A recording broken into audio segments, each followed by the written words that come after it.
আরে ফকুন্ডির বাচ্চা, ছোট লোকের বাচ্চা, তোকে আমি জুতা কালি করতে দিয়েছি। তিশা তিশা এসে গায়, আমি এত কষ্ট করে লেখাপড়া করাইতেছি, আর তিশা আমার ফাঁকি দেয়া এরকম অন্য ছেলের লগে। সাহেব আমার ভুল হয়ে গেছে, ভুল করে লেগে। চুপ, আর একটা কথা বলবি না। চোখ কি আসমানে থাকে তোর? কি ব্যাপার, মা এখানে? না না, সাইম যদি জানতে পারে আমার মা একজন মুসি, তাহলে আমাকে বিয়ে করবে না, আমি বলতে পারবো না। হ্যাঁ, তুই কি জানিস এই প্যান্টের দাম কত? এই প্যান্টের দাম $500, যা বাংলাদেশের লক্ষ লক্ষ টাকা। আরে জানিস তুই, এখন আমি একটা পার্টিতে যাচ্ছিলাম, তুই কি করে দিলি আমাকে? সাইম, আরে বাদ দাও না এসব। উনি তো বললো যে উনি দেখে নাই। চলো এখান থেকে আমরা চলে যাই। চলো তো এখান থেকে। আরে কি বাদ দেবো? এসব ফকুন্নির বাচ্চা, ছোট লোকের বাচ্চা, মুচির বাচ্চা, এদেরকে শায়েস্তা না করলে না মানুষ হবে না। সাহেব এরকম করতেছেন কে? আমি তো কইলাম যে ভুল করে লেগে গেছে, তারপর আমার বকাবকি করতেছেন। চুপ, আর একটা কথা বলবি না। আজকে যদি আমার হবু বউয়ের সাথে একটা পার্টিতে না যেতাম না, তাহলে তোকে আজকে দেখে নিতাম। সাইম চলো না, এসব কথা বাদ দাও, চলো তো।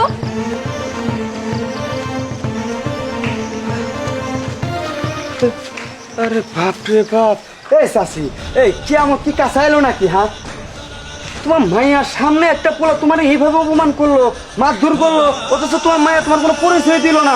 বুঝলাম না কিছুই আমি। বুঝেন না, বড় লোক পোলা পাইছে, এই জন্য মায়ের ভুল লাগেছে, পয়সায় দিতে মান সম্মান যাবো গা, সেই জন্য। ঠিকই তো বলছে, এই মুচির কাজ করে মেয়ে মানুষ করতেছো, এই মায়ে তোমার পরিচয় দিল না। চাষি, আমি তোমার আগেই কইছিলাম ওই মায়ার প্রতি এত ভালোবাসা তোর দেখা না।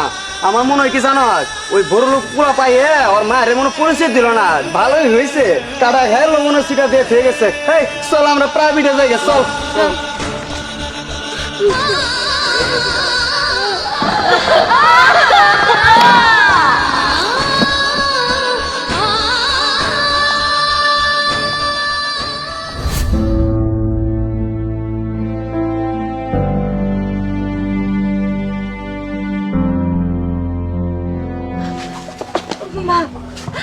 মা তুমি আমার মাফ করে দাও মা।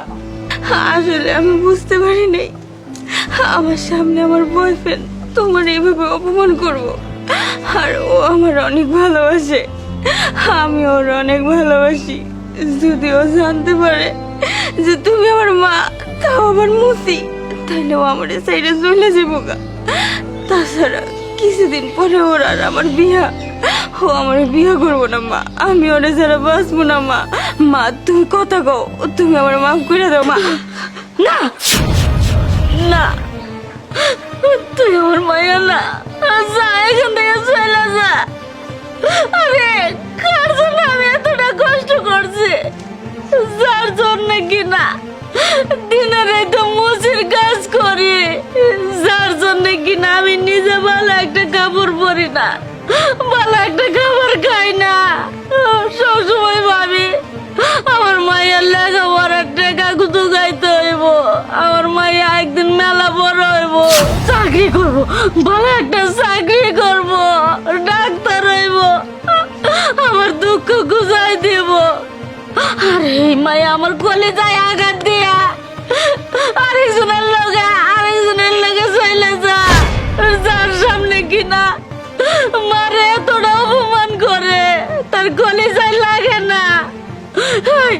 তুই আমার কেমন মাইয়া, তোর সামনে তোর মুসিমার এত কিছু কইলো, তুই লজ্জা পাস না? তুই লজ্জা পাস মুসিমার পরিচয় করে দিতে? এখন কেন লেগেছ? এখন আর লাগবো না, যা চলে যা। আজকের পরে এর বাড়িতে আর আবি না। যদি লাহর তাহলে আমার মারা মুখ দেখবি না। মা তুমি এই কথা কইও না মা, তুমি এই কথা কইও না। আমি কই যাবো মা, তোমার ছাড়া আমি থাকতে পারবো না। তাছাড়া সায়েমরেও আমি অনেক ভালোবাসি, তোমারও লাগবো, সায়েমরেও লাগবো। মা তুমি এই কথা কইও না মা, আমি তোমার ছাড়া থাকতে পারবো না মা। মা কথা কও মা, তোমার অভিশাপ তুমি ফিরায় নাও মা। না, তোর কোনো মাফ নাই, তোর কোনো মাফ নাই। তোর আমি কোনোদিন মাফ করবো না। আমি ভাববো আল্লাহ আমার কোনো মাইয়া দেয় নাই, আমি নিঃসন্তান। দরকার পড়লে আমি রাস্তায় মাথা কুইটা কুইটা মরবো, তাও তোর মতো মায়ের কাছে আমার দরকার নাই। যা চলে যা, চলে যা, লাগবে না আমার মাইয়া। আমি মনে করো আমার মাইয়া মরে গেছে। দাঁড়াও।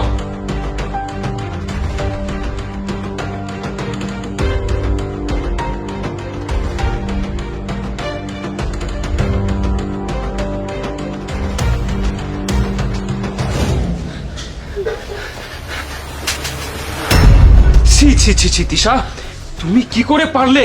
তুমি তোমার ভালোবাসার জন্য তুমি তোমার মাকে ভুলে গেলে? আরে এই মা তোমাকে মুচিগিরি করে তোমাকে লেখাপড়া করাচ্ছে, আর তুমি কিনা সামান্য তুমি পরিচয় দিতে পারলে না।